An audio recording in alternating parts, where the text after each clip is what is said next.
Fujifilm X-T5 okey tak? X-T5. Oh, saya pernah cakap sebelum ni, bisa jawab lagi sekali. X-T5 adalah kamera yang paling berbaloi nak beli sekarang untuk line up Fuji.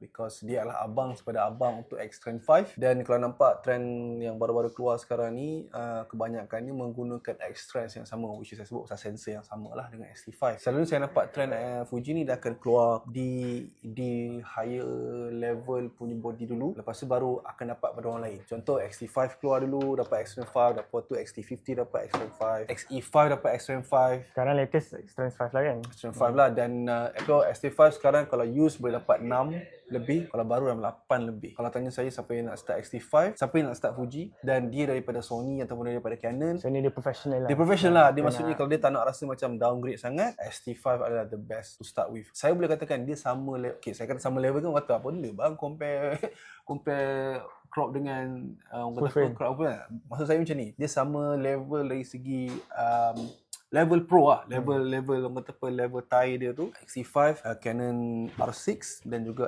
Sony A7 IV sekarang lah. Tapi kalau kata macam kalau level apa, Canon R3, R1, itu macam bagi saya macam XH2S. Itu lagi level dia lah. ada tu Model lah. yang untuk division lain lah. Kalau nak compare dia punya sama taraf and harga, tak silap saya pun fair to compare lah, sebab 8,000 lebih boleh dapat A7 IV, boleh dapat R6 Mark II tak pasti. Mark II sekarang dah keluar harga, tapi itu kalau kita bermain dengan option yang kita ada. XT5 berbaloi. Cuma siapa yang dia dua pula. Kalau macam pro memang dia dah aku tak nak lah pakai selain daripada Sony, selain daripada Canon untuk buat job, aku just nak try Fuji, then saya cadang X100 punya series lah, ataupun XE yang baru ni okey lah, XE4, XE5.